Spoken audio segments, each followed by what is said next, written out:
Christ as the perfect man, the second Adam, a story that rewrites everything.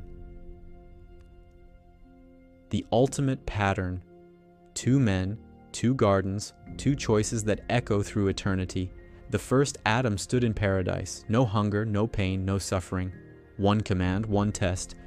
And in that perfect garden, surrounded by abundance, he chose himself over God. That single choice unleashed chaos, brokenness, and death into God's perfect creation. Then came the second Adam, not in a garden of plenty, but born in a feeding trough, not in paradise, but in a world already shattered by sin, not with 1 simple test, but with temptation and trial at every turn. And where the first Adam failed in comfort, the second Adam conquered through suffering. This is Jesus, the perfect man, the ultimate pattern for what we were always meant to be. Righteous anger. The temple scene. Close your eyes and step into that moment. The court of the Gentiles, the one place where non-Jews could come to seek the God of Israel, has been transformed into a marketplace. Money changers line the walls, their scales weighted dishonestly. Merchants hawk animals at inflated prices, exploiting those who've traveled far to worship. The din is deafening. But then it stops. Jesus enters. His eyes scan the corruption, the greed masquerading as piety, the exploitation of the poor, the desecration of his Father's house. Something ignites in him, not rage born of wounded pride, not anger from losing control, but something far more powerful: righteous anger. He fashions a whip from cords. His voice cuts through the noise like thunder. Get these out of here. Stop turning my Father's house into a marketplace. Tables crash. Coins scatter across stone floors like metal rain. Animals bolt for freedom. The money changers flee before him, not because he threatens violence against them, but because they cannot stand before uncompromising holiness. This is masculine strength fully alive. Protective fury channeled toward justice, power exercised on behalf of the powerless, authority flowing from moral courage, strength that confronts rather than tolerates evil. The perfect man doesn't ignore corruption. He doesn't enable it. He doesn't excuse it. He confronts it boldly, decisively, righteously. Garden of Gethsemane. The moment of choice. Now follow him to another garden. Night has fallen. In just hours, he'll face arrest, torture, and execution. He knows what's coming. Every lash, every thorn, every nail. More terrifying still, he knows he'll carry the weight of humanity's sin and face separation from his Father. He falls to the ground. The agony is so intense that his sweat becomes like drops of blood falling to the earth. 3 times he cries out, "Father, if you are willing, take this cup from me." Here is the perfect man at his most vulnerable, fully human, fully afraid, wanting desperately for there to be another way. But then, and this is everything, he adds, "Yet not my will, but yours be done." In this moment, we see the soul of true masculinity. The courage to face unbearable suffering, the strength to choose obedience over comfort, the love that counts others more significant than self, the faith that trusts the Father even in the darkness. The first Adam grasped for autonomy. The second Adam surrendered to authority. And that surrender, that submission to the Father's will, becomes the path to humanity's redemption. This is the paradox men must embrace. True strength is found in surrender to God. Real courage means saying, "Not my will, but yours." Authentic power flows from submission to divine authority. Daily leadership examples. But Jesus didn't just display perfect masculinity in these dramatic moments. Watch him in the ordinary rhythms of life. He serves. Picture him on his knees with a basin and towel, washing the feet of his disciples, the task of the lowest servant.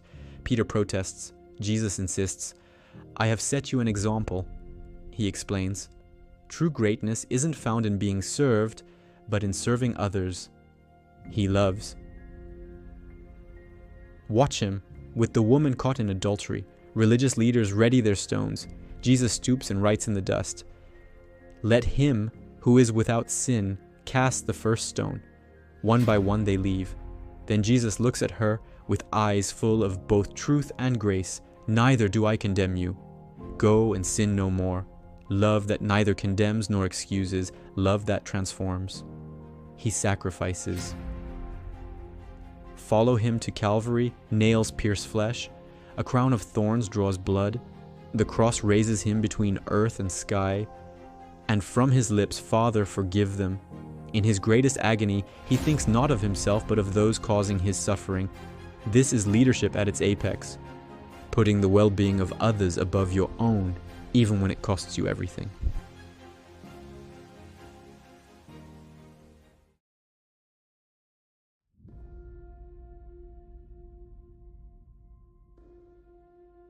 Strength attributes the 4 pillars.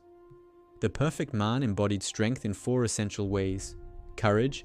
He faced the religious establishment when it would have been easier to stay quiet. He walked toward Jerusalem knowing death awaited. He spoke truth regardless of the cost. Discipline. 40 days in the wilderness, fasting and praying. Daily rhythms of communion with the Father. Mission-focused, never distracted from his purpose. Perseverance. I have come to do your will, O God. From Bethlehem to Calvary, he never turned back. Through exhaustion, opposition, betrayal, and ultimately the cross, he endured. Fortitude. Interior strength that weathered every storm. When Peter tried to redirect him from the cross, "Get behind me, Satan," when facing crucifixion, "For the joy set before me." Unshakable resolve rooted in the Father's love. Transforming disciples, leading through example and purpose. Jesus didn't just teach about leadership, he built leaders. Consider his method, model behavior. They watched him pray, so they learned to pray. They saw him serve, so they learned to serve. They witnessed his compassion, courage, and conviction, and slowly they were transformed into his image. Empower others. He sent them out with authority, gave them responsibilities beyond their comfort zones, trusted them with the message of the kingdom, made fishermen into evangelists, tax collectors into apostles, teach principles. His words transformed minds. Love your enemies, the last shall be first. Lose your life to find it. Truth that turned conventional wisdom upside down. Foster community. By this everyone will know you are my disciples if you love one another. He built not just followers, but a brotherhood bound by shared mission and mutual love. Perfect balance, the harmony of paradox. This is where Jesus shatters our categories. We want to make him only gentle or only fierce, only merciful or only just, but the perfect man is both and never either or. Authority with humility. He commands wind and waves, yet rides a donkey into Jerusalem. He claims equality with God, yet washes feet. Strength with gentleness. He overturns tables, yet lets children climb on his lap. He rebukes religious leaders, yet treats sinners with tender compassion. Watch the scales balance perfectly in his hands. Justice and mercy, truth and grace, power and meekness. This is the integrated masculinity we're called to. Strong enough to protect, gentle enough to nurture, bold enough to lead, humble enough to serve. 3 questions from Jesus. The invitation to follow. The perfect man looks at you across the centuries and asks 3 questions. Who do you say that I am? Not who do others say, not what does the culture think. Who do you say he is? Your answer to this question determines everything. Do you love me? 3 times he asked Peter. 3 times he asks you. Not do you admire me? Not do you study me? But do you love me? And if you do, he adds, feed my sheep. Why do you persecute me? He asked Saul on the Damascus road. But he might also ask us, why do you resist me? Why do you run from me? Why do you choose broken patterns of masculinity when I offer you the perfect pattern? The call Christ, as the perfect man, doesn't condemn us for our failures. He redeems them. He doesn't just show us what we should be. He transforms us into what we could never be on our own. The first Adam brought failure. The second Adam brings redemption. The first Adam brought death. The second Adam brings life. The first Adam brought shame. The second Adam brings glory. This is the pattern. This is the model. This is the man we're called to follow, not in our own strength. We've already proven that fails, but in his strength, by his Spirit, for his glory. The perfect man invites imperfect men to follow him. Will you answer the call?